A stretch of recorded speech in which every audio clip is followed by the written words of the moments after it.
आइए आज हम अध्याय 15 की प्रश्नावली 4 प्रश्न क्रमांक 11 जिसमें लिखा है यदि किसी गोले का आयतन और पृष्ठीय क्षेत्रफल बराबर है तो इसकी त्रिज्या ज्ञात कीजिए। तो सर्वप्रथम हमको गोले का आयतन इसका सूत्र याद होना चाहिए और दूसरा कौन सा सूत्र भाई? पृष्ठीय क्षेत्रफल। ये याद होना चाहिए। तो चलिए हम एक बार देखते हैं गोले का आयतन क्या होता है बताएंगे? 4/3 पाई r की घात 3।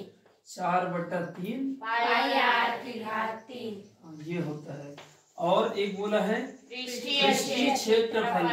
किसका पृष्ठीय क्षेत्रफल? गोले का। तो पहले हम सूत्र को इस प्रकार की प्रश्न होता है ना तो बिल्कुल उसका पहले क्या ज्ञात होना चाहिए, हमको जानकारी होना चाहिए सूत्र। पृष्ठीय क्षेत्रफल का सूत्र क्या होता है? 4 पाई r स्क्वायर। देखिए दोनों सूत्र को ध्यान से देखिए। इसमें पाई तो इसमें भी है 4 भी है, लेकिन इसमें r जो है क्या चीज है बताएंगे? त्रिज्या है। r क्या है? त्रिज्या। तो सर्वप्रथम हमको त्रिज्या या तो दिया है, प्रश्न में दिया ही नहीं है ना, तो हम मान के चलते हैं। माना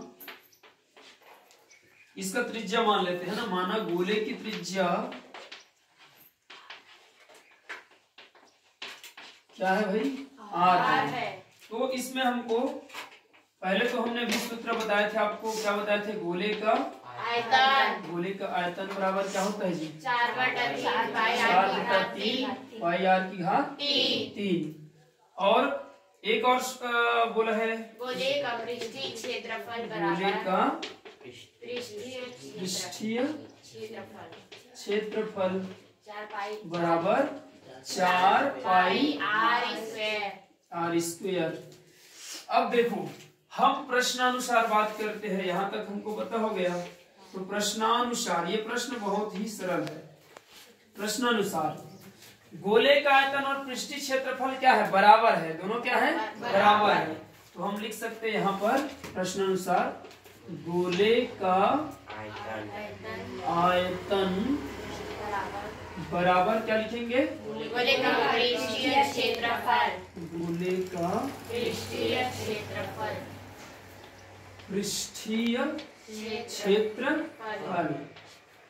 अब यहाँ पर सूत्र को बस लिखना है। गोले का आयतन का सूत्र क्या लिखा है? देखिए यहाँ पे 4/3 पाई r की घात 3। 4/3 पाई r की घात 3 बराबर गोले का आयतन, गोले का पृष्ठीय क्षेत्रफल क्या है? देखिए 4 पाई r स्क्वायर। 4 पाई r स्क्वायर। अब देखो भाई जो करता है उसको आप यहीं से काट सकते हो। इसमें r कितने बार है? 3 बार। इसमें 2 बार। 2 बार।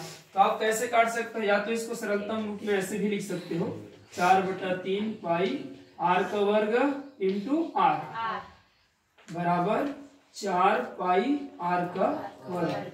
देखिए यहाँ पर r का वर्ग है तो r का वर्ग काट देंगे और पाई से पाई। 4 को आप डायरेक्ट ऐसे बराबर में काट भी सकते हो ना, 4 एकम 4 ऐसे भी काट सकते हो या अलग करके भी लिख सकते हो।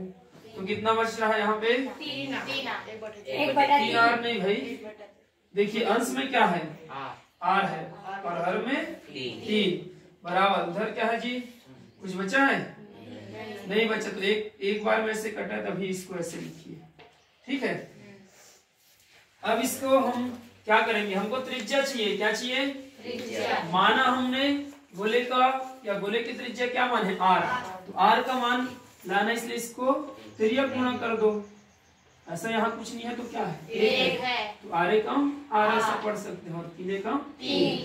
r बराबर कितना आया? 3। ये क्या है? त्रिज्या है इसका, गोले की त्रिज्या। इसको हम r बराबर 3 इकाई लिख सकते हैं। त्रिज्या को इकाई में लिखते हैं। ठीक है। तो कितना है इसका आंसर? 3 इकाई। 3 इकाई आया। अतः गोले की त्रिज्या क्या होगी? 3 इकाई होगी। तो बहुत ही सरल है, हमको प्रश्न को समझ में आना चाहिए।